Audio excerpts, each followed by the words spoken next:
اور پکا ہوا گوشت اگر اس کے منہ کے آگے رکھا جاتا تو وہ بہت واویلا کرتا اور روتا۔ اس کی انہی عادات کی وجہ سے ہم عزیز و اقارب میں ہونے والی شادیاں اٹینڈ نہ کر سکتے۔ مجاجہ ابھی 3 سال کا ہی ہوا تھا کہ تمہاری پھپھو کو امید لگ گئی۔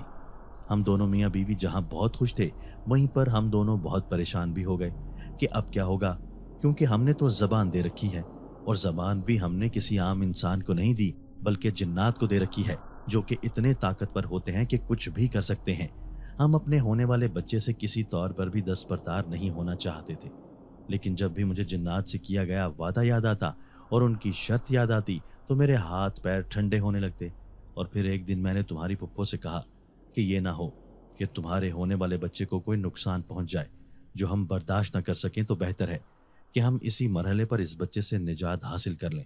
تو تمہاری پھپھو مجھ سے بگڑنے لگی اور کہنے لگی کہ کیسے باپ ہو جو اپنی ہی اولاد کو مارنے کا کہہ رہے ہو، وہ بھی ایک جن کے بچے کی خاطر۔ میں کسی صورت بھی اپنے بچے کو نہیں ماروں گی، بلکہ تم جنات سے کہو کہ وہ اپنا بچہ ہی لے جائیں۔ ہمارے اس معاملے سے جنات بہت عرصے تک بے خبر نہیں رہے اور انہیں ہمارے آنے والے بچے کے بارے میں ساری جانکاری مل گئی، تو وہ غیظ و غضب کا شکار ہو گئے۔ انہیں غصہ تب بھی زیادہ آیا جب ہم نے کہا کہ آپ اپنا بچہ ہم سے لے لیں، ہم اسے اب نہیں رکھ سکتے۔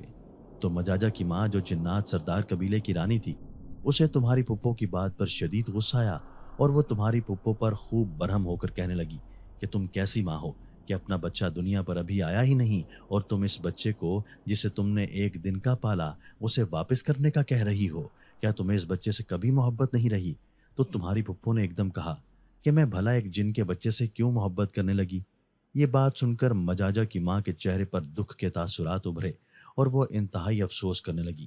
اس نے مجاجہ کو ہاتھ بڑھا کر اٹھا لیا اور پھر تمہاری پھپھو کی طرف مڑ کر کہنے لگی، دل تو کرتا ہے تمہیں ایسی سزا دوں کہ تم یاد رکھو، لیکن تم ماں بننے جا رہی ہو اور میں خود بھی ایک ماں ہوں، اس لیے تم پر رحم آتا ہے، اور ماں تو ماں ہی ہوتی ہے، چاہے وہ ایک جن کی ہو یا انسان کی۔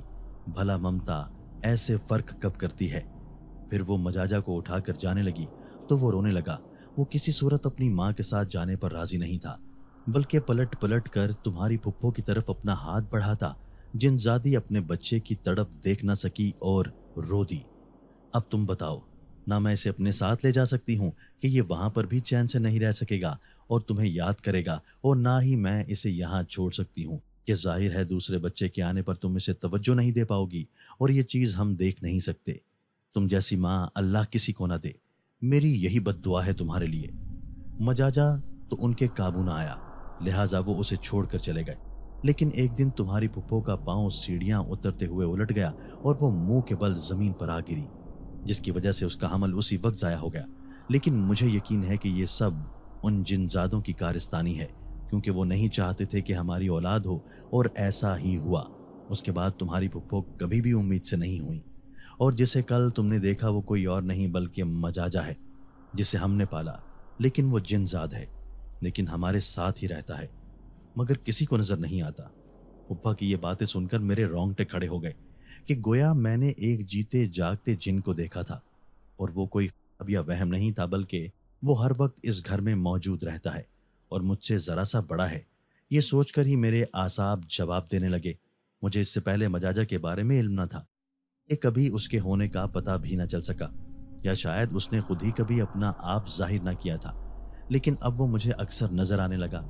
لیکن جانے کیوں میں مجھ سے ڈرتی نہ تھی، کیونکہ میں نے نوٹ کیا کہ اس نے نہ تو مجھے بلا وجہ کبھی ڈرایا اور نہ ہی تنگ کیا، بلکہ الٹا وہ تو میری مدد کرتا رہتا۔ میں کچن میں ہوتی تو میرے بہت سے کام جھپٹ سے ہو جاتے، کپڑے دھوتی تو وہ چھت پر کپڑے پھیلا دیتا۔ یہ شاید اس لیے ہوا کہ میں نے نظر بچا کر پھپھا کے لائے ہوئے گوشت سے کچھ گوشت نکال کر مجاجہ کے لیے رکھ دیا، اور اپنے حصے کے گوشت کا سالن بھی الگ سے کچن میں رکھ دیتی۔ شاید میرے اسی فعل نے اس کے دل میں میرے لیے جگہ بنا ڈالی۔ مہینے کے آخر میں ہماری چھت پر اس کے والدین ملنے آتے تھے، کیونکہ رات کو چھت پر چلنے اور بہت سارے لوگوں کی آپس میں باتوں کی آوازیں آتی رہتی تھیں۔ شاید مجاجہ نے میرے بارے میں انہیں کچھ بتایا تھا۔ یہی وجہ ہے کہ اب پھپھو کا رویہ میرے ساتھ کافی بہتر ہو گیا تھا۔ وہ مجھ سے اب اتنا نہیں چڑھتی تھی، لیکن جنات انہیں تکلیف البتہ دیتے رہتے تھے۔ ایک دن میں نے گوشت الگ کرتے ہوئے مخصوص جگہ پر رکھنے گئی تو مجھے لگا کوئی میرے قریب ہے۔ میں نے آہستہ سے اسے پکارا، مجاجہ، تو وہ ایک دم سے میرے سامنے آ گیا۔ اسے دیکھ کر میں ڈر گئی تو اس کے چہرے پر ناراضگی سی ظاہر ہوئی۔ کیا میں اتنا بدصورت ہوں کہ تم اس طرح ڈر گئی ہو؟ میں سنبھل کر پیچھے ہٹی۔ وہ اتنا حسین تھا کہ میری سانسیں رکنے لگیں۔ تا دیر اسے دیکھنا محال تھا کہ کہیں میرا دل اس کی طلب نہ کر بیٹھے، لہٰذا میں نے اپنی نگاہیں جھکا لیں۔ مجاجا، مجھے تم سے کچھ درخواست کرنی ہے۔ پھپھو کو تنگ نہ کیا کرو، وہ پہلے ہی بہت بیمار ہیں۔ ان کی طرف سے میں معافی مانگتی ہوں۔ انہیں اپنی خود غرضی اور مطلب پرستی کی سزا تو ملنی چاہیے نا، وہ سخت لہجے میں بولا۔ میں صرف 3 سال کا تھا اور انہوں نے کتنی سفاکی سے کہہ ڈالا کہ اسے لے جاؤ۔ تمہیں پتا ہے کہ ایک بچہ جس کی گود میں پلتا ہے اس کے لیے وہی ماں ہوتی ہے۔ انہوں نے ہماری توہین کی ہے، میری محبت کی بھی اور اپنی ممتا کی بھی، وہ سخت لہجے میں بولا۔ اس کی بات سن کر میں رونے لگ گئی تو وہ پریشان ہو گیا۔ تم کیوں رو رہی ہو بھائی؟ وہ جھنجھلایا۔ اب کیا زبردستی معافی دلواؤں اپنی پھپھو کو؟ تو میں نے روتے روتے سر ہلایا تو وہ ہنس دیا۔ اچھا چلو ٹھیک ہے، آج سے تمہاری پھپھو کو کوئی کچھ نہیں کہے گا۔ یہ مجاجا کا وعدہ رہا اور پھر مجاجا اپنے وعدے کا پابند رہا۔ 18 سال بعد پھپھو ان تمام اذیتوں سے چھٹکارا پا گئیں جن سے وہ اپنی وعدہ خلافی کی وجہ سے مبتلا ہوئی تھی۔ مجاجا آج بھی اس گھر میں رہتا ہے۔ اس نے اپنے ہی قبیلے کی لڑکی سے شادی کر لی ہے۔ میرا بھی رشتہ آ چکا ہے۔ اس بار میں نے انکار نہیں کیا کیونکہ میں جانتی ہوں مجاجا پھپھو اور پھپھا کا بہت خیال رکھے گا، لہٰذا میرے اگلے سفر کے لیے بہت ساری دعائیں کیجیے گا۔ دوستو، اگر آپ کو آج کی ہماری یہ ویڈیو پسند آئی ہے تو اسے لائک کیجئے اور اسے اپنے پیاروں کے ساتھ شیئر ضرور کیجئے گا۔ اور ہاں، اگر آپ نے ابھی تک ہمارا چینل سبسکرائب نہیں کیا تو ہمارا چینل سبسکرائب کر دیجئے اور بیل آئیکن بھی پریس کر دیجئے تاکہ ہماری ہر نئی آنے والی ویڈیو آپ کو بر وقت مل سکے۔ اللہ حافظ۔